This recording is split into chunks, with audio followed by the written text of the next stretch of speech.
Yeah, sure.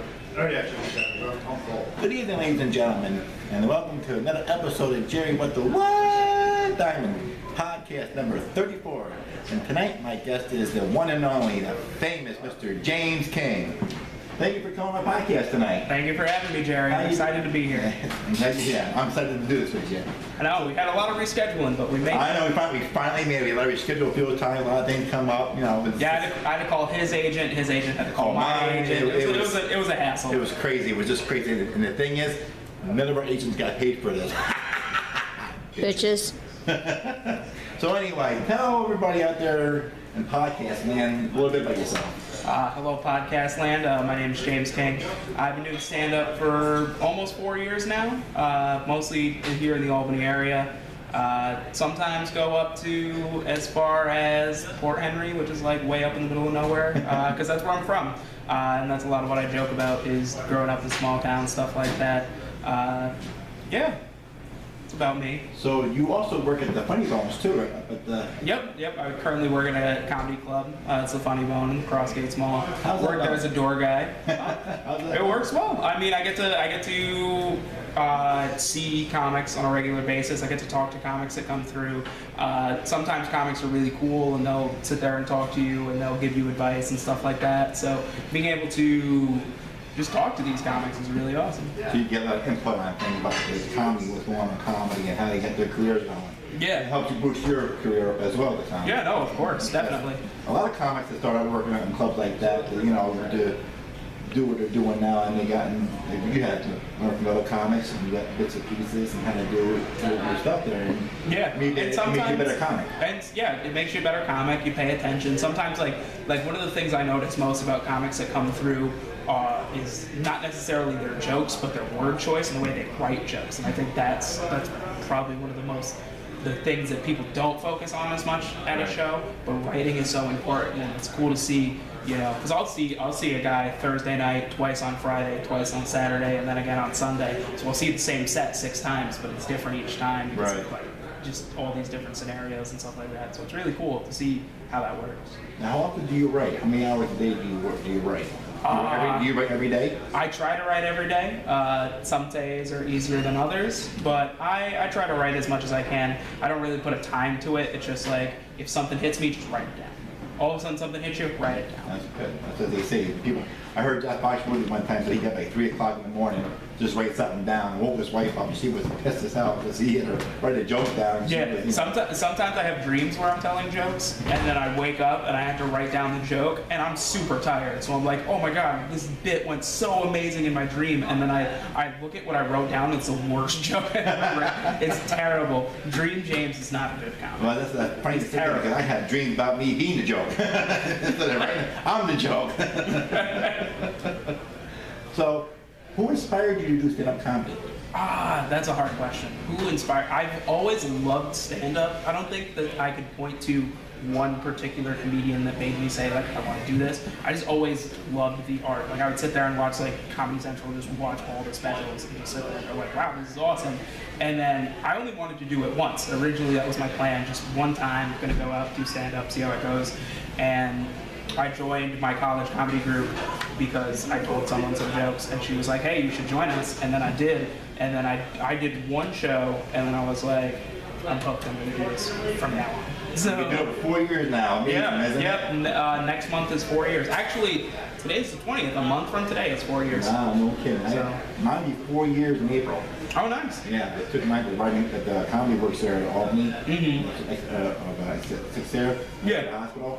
Bill Keller had a writing session there every Tuesday night, and I was there, paid $350 for the writing session, but it was really worth it, you know, and I got into it, and I'm glad I'm doing what I'm doing. Yeah, and people you're like still going strong. I don't know about that. Only thing strong is my aftershave, but anyway.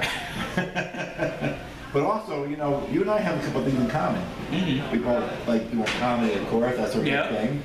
We're both wrestling fans. Yeah. And you're a big Macho Man, Randy Savage. I am a big Randy Savage fan. And I'm a big Hulk Hogan. What you gonna do, brother? As a matter of fact, you did a little thing to you on your birthday. You remember that? I do.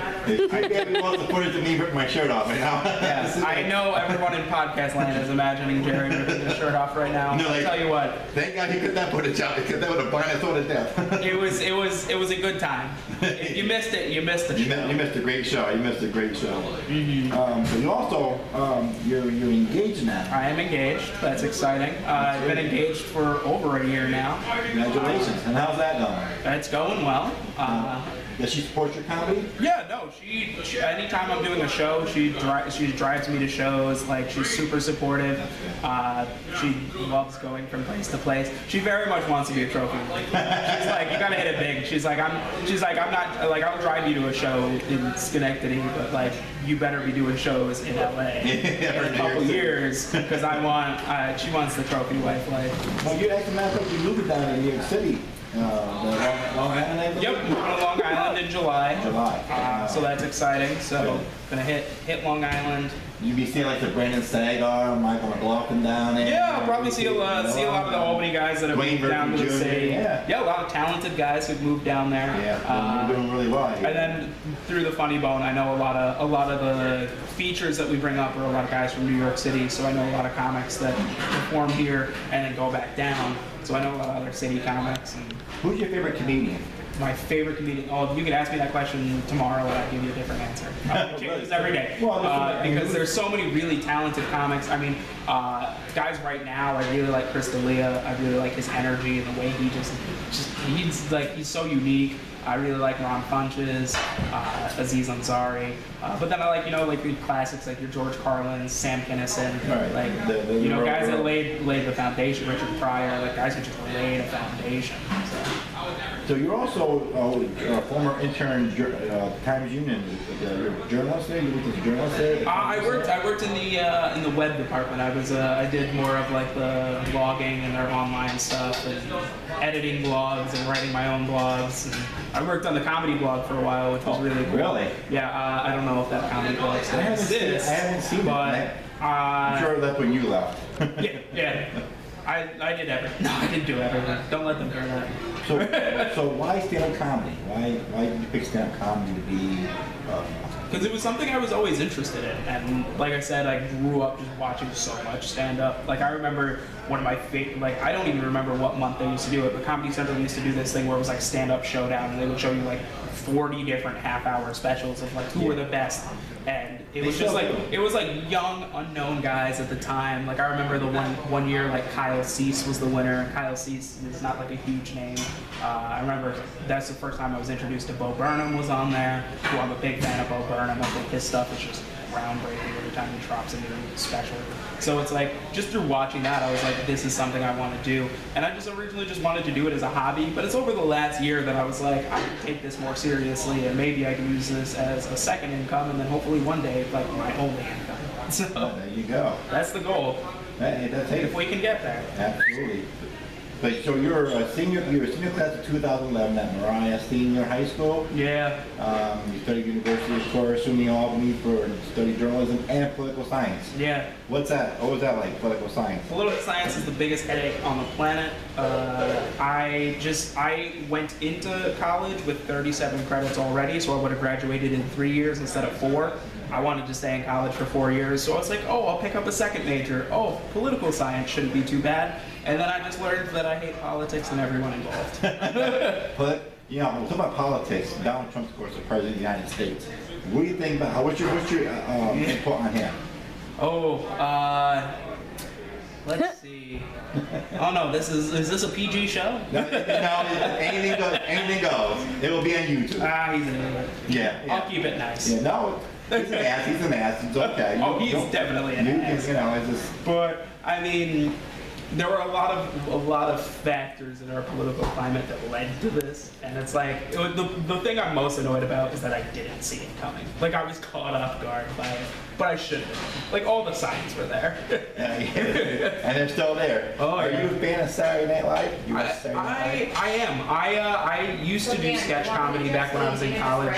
I haven't done sketch comedy in a couple of years, but I love sketch comedy. So being able, like, I don't watch Saturday Night Live regularly, but I'll always catch up on it, like through YouTube and stuff like that. So I do really enjoy it. I think they're doing a great job of just ripping him to What do you shreds. think Alec Baldwin's doing? Oh, He's- Alec Baldwin is perfect at it.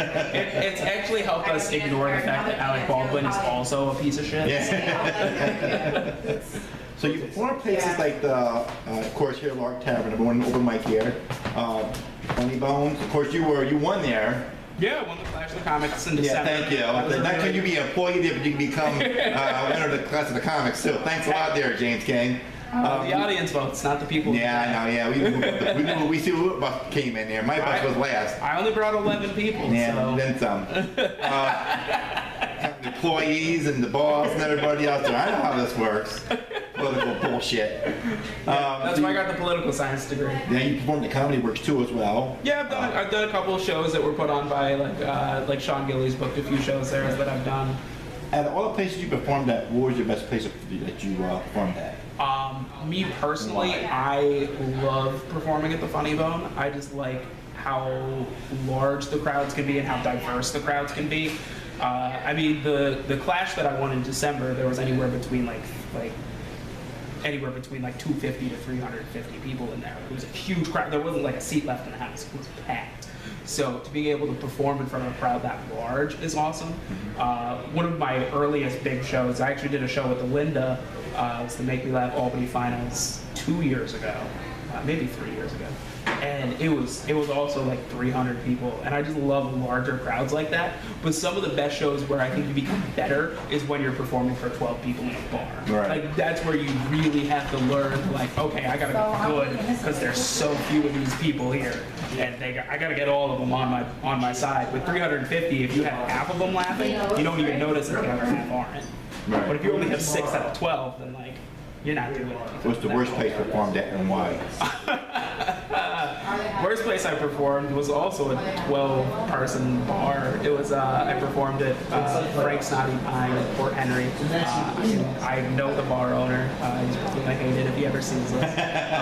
But I did a show that I did an hour, and doing an hour is brutal. If you can't, like I say, try it because it'll make you learn. I did it 3 times, but it was the 3rd time. So the last time I did it, it was atrocious. Like it wasn't advertised. The crowd had no idea I was there. They just wanted to drink beer and be rednecks, and I was up there not letting them drink beer and be rednecks. So I was letting them drink beer. So I caught half an hour of material and just did crowd work where I just ripped on them. I just made fun of the crowd. Like just in between my jokes, I was just like, here's a set, and then I was like, oh, this corner, I'm gonna make fun of them now. Goes, here's another set. Oh, that guy's getting mad at me. I'm gonna make fun of him now. Like just. Where do you see yourself in 5 to 10 years? Do you see yourself down in either New York City? I know you're moving down here. Yeah. Well, Or LA. Do you think you may go to LA someday in the near future? I don't know about LA. I think that's too far ahead for me to think. I think right now I'm just like, I'm going, like I said, going to Long Island in July. And then by December, hopefully I'm like working on shows in the city, shows on Long Island, stuff like that. And then it's like, let's take 2018 and just do whatever I can in that year. Like I think 2018 is what I want my big year to be, of like, I'm doing this, that, this, that, this, that. The first 6 months I'm in the city area, it's gonna be like establishing connections, finding mics, finding shows, and kind of just putting the groundwork together. And then I think 2018 is gonna be the marathon. So it's just gonna be like boom, boom, boom, boom. So are you playing anywhere in the near future? Any gigs you got coming up? Yep, I'm going to be doing the Laugh and Sit. That's April 3rd and April 4th. April 3rd in Saratoga, April 4th in Latham. Beautiful. And then I'm also going to be doing the Twisted Vine show in Del Mar, and that's on April 15th. All three of those are great shows to check out. I advertise them all on my Facebook page. It's facebook.com/JamesKingStandup. Give it a like. It only takes you 2 seconds, but it helps me out tremendously. Absolutely. Absolutely. So I promote shows there all the time. Times and ticket event info are all available there. Beautiful. Well, thank you for being on the podcast, man. I know it's been a long back and forth between your agent and my agent. It's been really crazy. Yeah, I know. We had to set it up. Thank you for being on the podcast. And, Yeah, that's why I'm converting to Judaism so I can become my own agent. there you go. Ain't nothing wrong with that. Nothing wrong with that. Okay, this is another episode of Jerry What the What? Down here at Lark Tavern. #1 open mic 2 years in a row. Podcast number 34. Check me out next week and see who will be in my podcast for podcast number 35. The 10 on American. Keep laughing because laughing is the best medicine to have. Good night.